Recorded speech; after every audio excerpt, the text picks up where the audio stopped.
San Carlos es un municipio ubicado en el oriente antioqueño.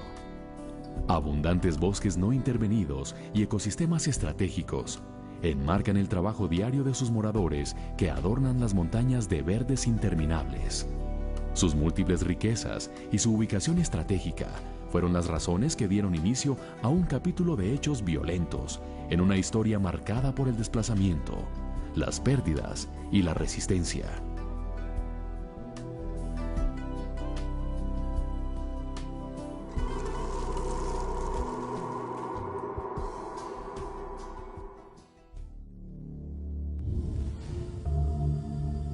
Entre 1965 y 1977, la construcción de la infraestructura hidroeléctrica en la región sería el origen de una forma de desplazamiento denominado por la población como negociado, dado que se produce a través de distintas formas de presión con las que se obligó a los sancarlitanos a vender sus tierras, abriendo campo al megaproyecto hidroeléctrico. Esta es la primera manifestación del desplazamiento forzado que se registra en la memoria de los habitantes de la región. Entre 1978 y 1985, San Carlos vería amenazados, desplazados y muertos a sus primeros líderes cívicos, dando como inicio una larga estela de acontecimientos violentos que buscaban erradicar su tejido social y sus iniciativas de organización, mal vistas desde diferentes sectores de la región. En la década de los 80, las FARC y el ELN se anclarían en el territorio, que a finales de los 90 sería objeto de disputa entre los dos grupos, que desde distintas perspectivas orientaron sus acciones de guerra y sus formas de relacionarse con la sociedad civil y la institucionalidad. 1998 marcaría un nuevo momento en la vida de San Carlos. El bloque Metro de las Autodefensas Unidas de Colombia ingresaba al territorio desde el Magdalena Medio para erradicar a la guerrilla a sangre y fuego, amparados por el silencio y la omisión de las autoridades que terminaron convirtiendo a la población en sus objetivos militares.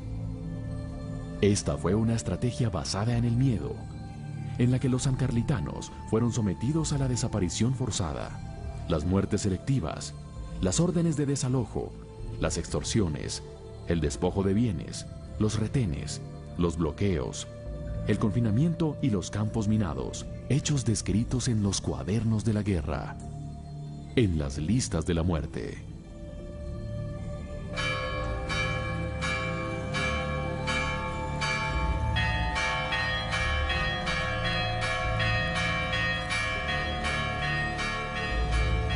A esta hora ya no podía haber misa, porque estaba solo, completamente solo. Cuando de esas montañas, un grupo armado empezaban a disparar hacia acá, entonces todo el mundo despavorido se escondía. Y era una orden de que nadie podía salir a la calle. Aquel que saliera a la calle era objetivo militar. ¿De quién? Del armado que estuviera en las calles. Mataban por sospecha.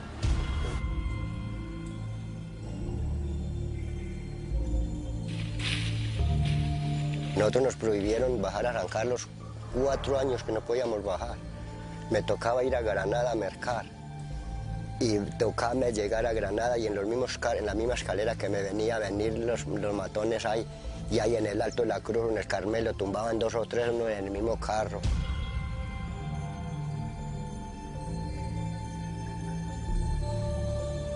Ya cuando cesaron los disparos, yo ya salí y ahí fue donde lo aterrador, porque ya empezamos a ver la gran masacre, que eso sí es como lo peor de una película de terror. En esa masacre cayó mi niño de 17 años.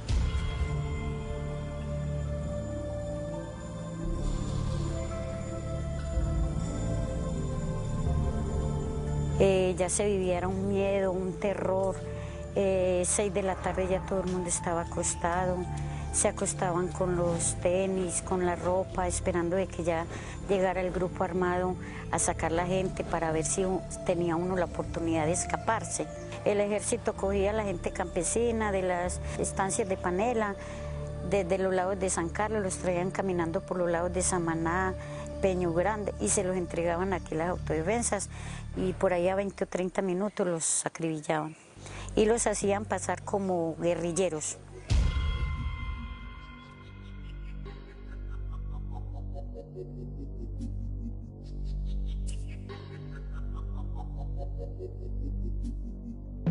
Yo era minero Me mantenía por allá en el río del Samaná mineando, sacando orito, pues. Cuando estaba trabajando, cuando menos pensaba, bajaban muchos cadáveres por ahí, medio punteaba el río así, o sea, se crecía un poquitico y una vez bajaban 2, 3 personas, gente conocida, que la tiraban de los lados de San Luis. Nos tocaba elegir a un lado o al otro, morirnos o desaparecer. Poco a poco se fue cerrando este círculo y en cuestión de, creo yo, 2 años a lo máximo de estar los dos grupos en contienda, ya hubo que dejar absolutamente solo el corregimiento y sus 9 veredas.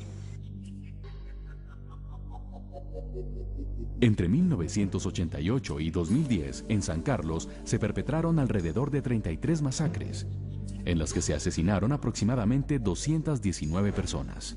Se registraron cerca de 156 desapariciones forzadas y 78 personas fueron víctimas de minas antipersonales. Se realizaron aproximadamente 126 asesinatos selectivos y cerca de 20.000 personas de las 25.840 que habitaban el municipio abandonaron su lugar de origen. 30 de las 74 veredas con las que cuenta el municipio fueron abandonadas en su totalidad y más de 20 lo fueron de manera parcial. El desplazamiento forzado se convirtió en la única alternativa para poder sobrevivir y no hacer parte de las muertes contabilizadas en las listas de la guerra.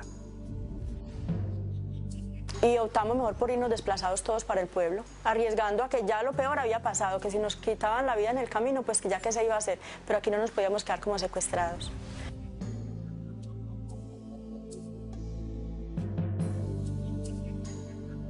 Y dije, no, pues yo ya que me quedo por acá, me voy a salirme para el Fordán a trabajar por allá. Cuando esos masacres ahí en San Carlos, en ese Fordán, dije, no, yo no me aguanto más por acá. Salí, me vine ya para acá, para Medellín.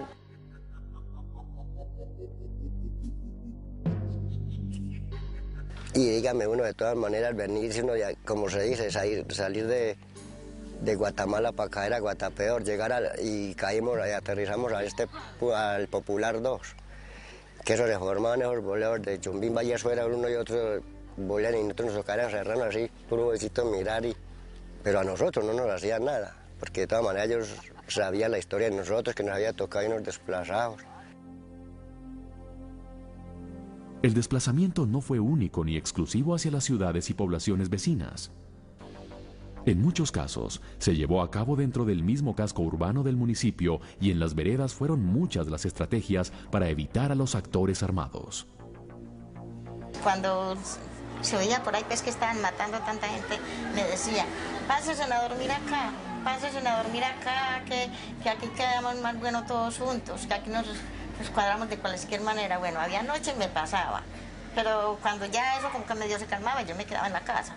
Nosotros llegábamos y sabíamos que escuchábamos decir que el ejército venía o los paramilitares venían por cualquier parte y nosotros teníamos un sitio de resguardo donde nos acomodábamos. Ya últimamente pues en una cañada teníamos un rancho de paja grandísimo donde nosotros llegaba y no estábamos 8 días. Ya llegábamos y llevábamos, cada vecino llevaba el que tenía pollitos, pues de alguna manera por el rastrojo iba y traía de allá de su casa. Muy triste saber que había dejado todo. Que había dejado la tierrita donde uno pues prácticamente levantó los hijos y todo. Entonces, eso era muy triste para uno.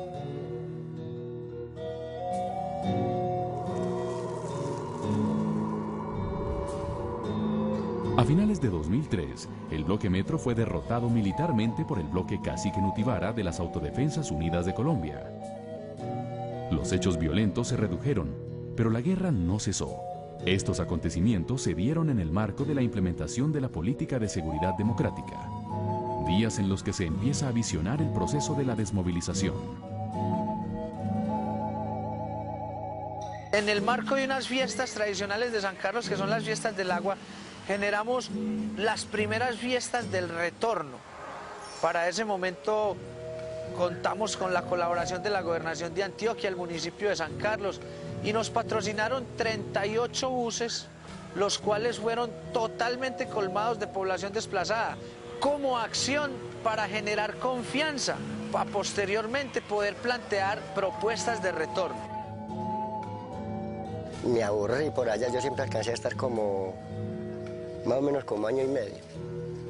Y dije, bueno, le dije yo a la mujer, usted verá y se queda, pero yo me voy, así sea a tomar aguapanela en la casa, y si yo tengo la muerte allá que me maten, pero me voy para la casa, aquí no, esto no es vida para mí, les decía yo. Y yo, no, vámonos, y nos vinimos. Me vine en un principio con un sobrino y luego ya se unieron 2 personas más.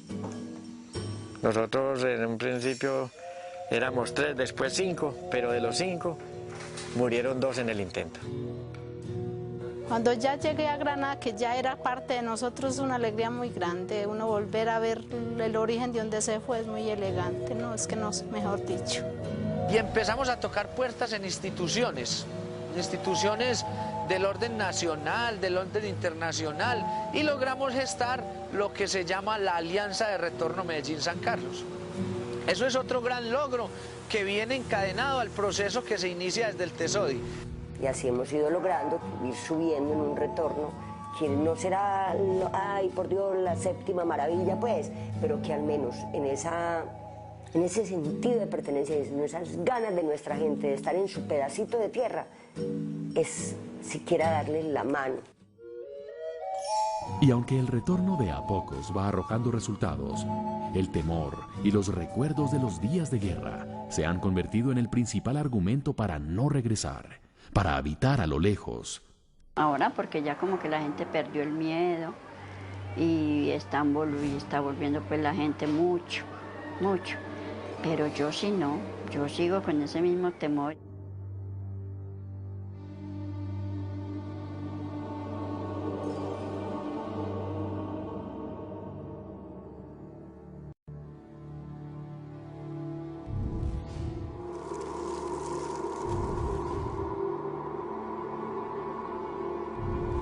Los daños a la población dejaron una nueva realidad caracterizada por las pérdidas materiales, de los seres queridos, la destrucción de muchos hogares, el desarraigo de niños, niñas y jóvenes, a la economía local, a la infraestructura, a la democracia local y en muchos casos hasta la pérdida de los sueños y la posibilidad de morir en paz. Para uno tener lo que se perdió, de muchos años de los abuelos, los padres de uno, mientras en la crianza de uno hasta la edad de uno, eso fue algo de un costo que es incalculable. Uno como campesino no se imaginaba pues qué gastaba uno, qué devengaba uno ahí, pero uno se sostenía. Es que se pudo haber perdido la integridad, tanto pues uno del verse tan solo, porque esto era muy poblado, se perdió tantos amigos, vecinos muy lindos para nosotros. Hay veces uno los recuerdos siempre vuelven y lo siguen atormentando a pesar de que ha pasado el tiempo. Cree uno que eso no tiene un efecto secundario, pero ¿sabe cuántos años estuve casi al borde de la muerte? 2 años. No me encontraban nada. Y aunque las pérdidas son un hecho difícil de superar, la construcción del presente es un acto de persistencia que abre los nuevos horizontes del futuro, cuya semilla se sembró en la resistencia.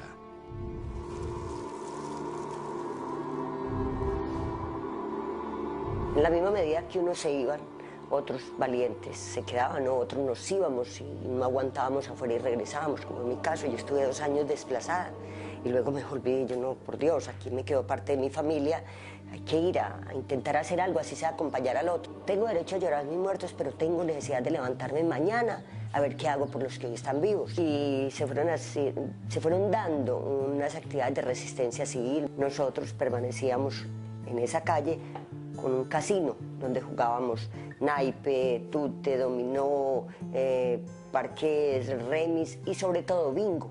Era simplemente un hecho de aquí estamos y aquí nos quedamos. Nosotros no obedecemos nada que no sea autoridad y el toque de queda no era declarado por la autoridad, sino impuesto por el miedo que ellos ejercían en la comunidad. Como semilla de resistencia sancarlitana, los profesores se mantuvieron en el municipio a pesar de los hostigamientos y de los largos caminos que tenían que andar para cumplir su tarea. ¿Cuál de los 2 números es? La comunidad de Miedo empezó a desplazarse. Nosotros no, pero los maestros permanecimos allá todo el tiempo. Más yo pienso que esa resistencia fue debido al hecho de querer hacer patria en esos lugares donde estaba abandonado. Las comunidades donde el maestro se tuvo que venir se volvieron desérticas. Llegamos al Jordán y estábamos todos en el parque, cuando llegó un muchacho y con una lista en mano. Entonces nos nombraban a cada uno de los maestros que estábamos ahí y ustedes tienen que presentarse. Yo me fui y me senté con ese señor en una mesa en una casa. Le dije, si usted me va a matar, dígame por qué, porque es que yo tengo que saber por qué. Si yo no debía nada, ¿por qué no me borraba de la lista? Me dijo, bueno, entonces yo te voy a entregar esta hoja. La arrancó. En esa hoja estábamos, además de las maestras que estábamos ahí señaladas, era una lista por detrás igual, y yo la cogí, la rasgué y me la tragué. Muchas de las razones, hay muchas razones para no haberse ido, ¿cierto? Pero una razón para quedarse fundamental fue que a pesar de que la violencia golpeó duro el gremio del magisterio como tal, en cierto modo hubo un respeto del actor armado por esa persona que estaba en la comunidad. La resistencia se trasladó a los caminos en donde los conductores de los buses escalera no detuvieron su marcha hasta las últimas consecuencias. Las iniciativas de memoria y organización social en San Carlos buscan reconstruir el tejido social, descubrir la verdad y la dignificación de las víctimas, luchar por la justicia y, sobre todo, por construir la paz en un ejercicio de liberación y conciliación para no repetir los hechos. Pastora Mira, frente a la desaparición forzada de su hija, emprendió su búsqueda a monto propio. Se propuso encontrar sus restos y el de todas aquellas personas cuyo paradero era incierto, dando los primeros pasos a la creación del CARE, hoy ubicado en el antiguo Hotel Punchiná, que fuera un tenebroso cuartel paramilitar en tiempos de guerra. San Carlos hace todo un proceso, reparte mapas, invita a la gente, que todo aquel que sepa dónde hay una fosa, por favor nos la informe, en un anónimo, una llamada, y se le sensibiliza frente a eso. El que esté en esa fosa que tú conoces, puede que no sea ni tu hermano, ni tu hijo, ni tu esposo, pero sí puede ser el de tu comadre, el de tu vecina, por favor, denúnciala. Empieza todo un proceso de decir, hombre, el problema no es solamente de víctimas y victimarios como de pronto lo hemos querido ver. El problema es de la guerra, el problema es que hay personas que no las ha ganado la guerra y hay que trabajar también con ellas. Y se construye como política pública un centro de acercamiento para la reconciliación y la reparación, cuya finalidad era, encontrémonos todos en una misma mesa. ¿Qué hacemos con la ley del talión que tanto daño le ha hecho al país? Vamos a seguir queriendo vivir y levantar nuestros hijos, los que les quedan hijos, pero en mi caso mis nietos, en un país de ciegos y muecos, o van a dar el paso acá desmovilizados desde el corazón. Acá, por ejemplo, están varias de las pinturas que se hacen en los talleres de elaboración de duelo, donde la gente tiene la posibilidad no solo de contar qué les pasó, sino también de colocarle otro tipo de emociones, el tacto, a ese sentimiento y ponerlo en público y en común para ir sanando su dolor. En este símbolo que lo denominamos Jardín de la esperanza de esas familias de poder saber qué pasó con los suyos. Cada una tiene un nombre. Este es un ser humano desaparecido, que lo llevamos a una flor porque finalmente toda una familia está afectada por ello. Logramos que se exhume y se le entregue a la familia, se llevan a una libélula. Mira, porque es símbolo también de liberación de la angustia, de estar perdido, porque esta es la libélula de mi hijo.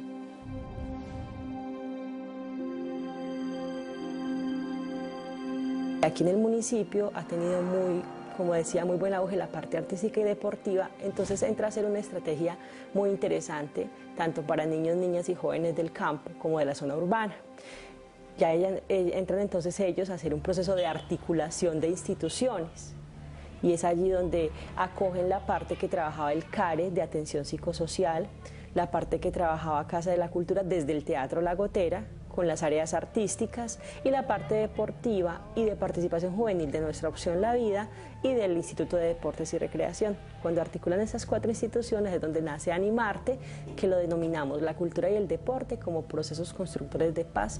Nosotros iniciamos un proyecto que se llama Manos Amigas, en el cual hicimos como una especie de cápsula donde protegimos a todos los jóvenes, donde nos dábamos cuenta que algún joven perteneciente a algún área artística era reclutado por algún grupo armado, íbamos por él y lo volvíamos a incluir dentro de un proceso dentro de la Casa de la Cultura. Muchos hacen parte de proyectos en estos momentos de la administración municipal, tienen un proyecto de vida, un núcleo familiar, muchas cosas bonitas y siempre vienen acá. Y siempre vienen a la Casa de la Cultura y dicen, ve, gracias a este proyecto, gracias a esta acción, nosotros no vivimos la misma historia que de pronto otra gente que sí se hizo parte de esos grupos armados y que en estos momentos de pronto no están.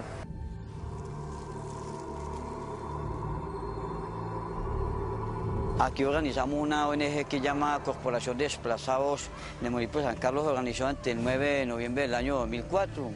Eso tuvo un buen reconocimiento a nivel internacional y nacional. Hubo buen desarrollo para el pueblo, por esta parte, pues, al principio, para curar algunas partes. La Unión Europea nos colaboró mucho, también a raíz de Cordesán, porque nosotros jalonábamos muchos recursos, que llegara alimentación para ese momento de prioridad más que todo, porque Cordesán prácticamente se creó fue para eso, para priorizar, que no faltara la alimentación para la gente desplazada acá.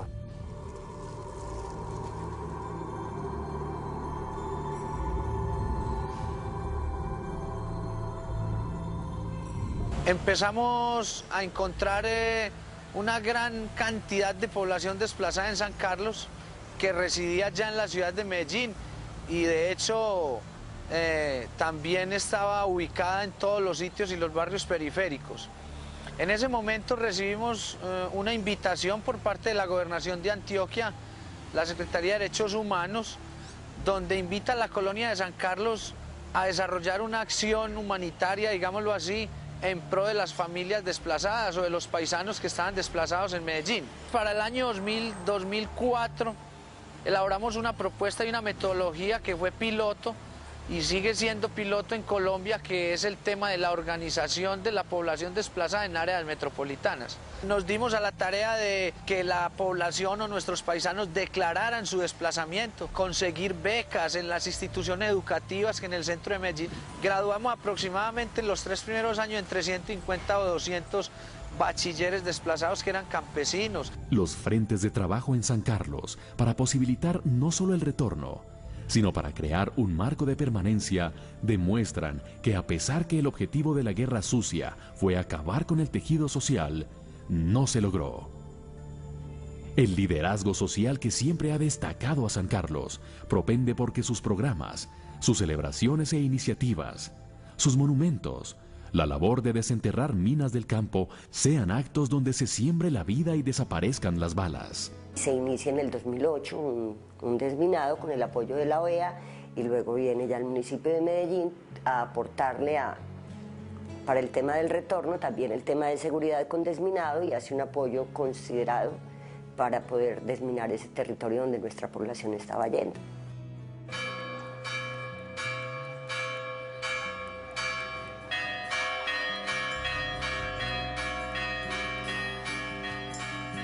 Malos hay muchos ya, o sea, necesitamos gente buena que transforme este país, que le dé buenas ideas, que transforme el contexto como tal.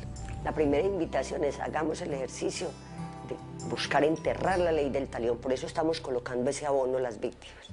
No más muertos, no más desapariciones, no más minas, no más guerra, no más balas irresponsables que estén cegando vidas de los que nada tienen que ver en el conflicto.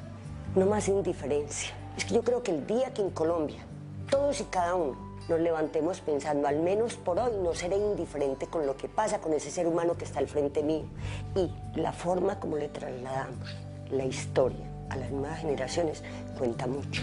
Como colombiana sí soy responsable y todos somos responsables de lo que acá para adelante pase, de lo que le estemos entregando a nuestros niños y jóvenes, porque ahí está el futuro de Colombia, es el presente y será el futuro de Colombia.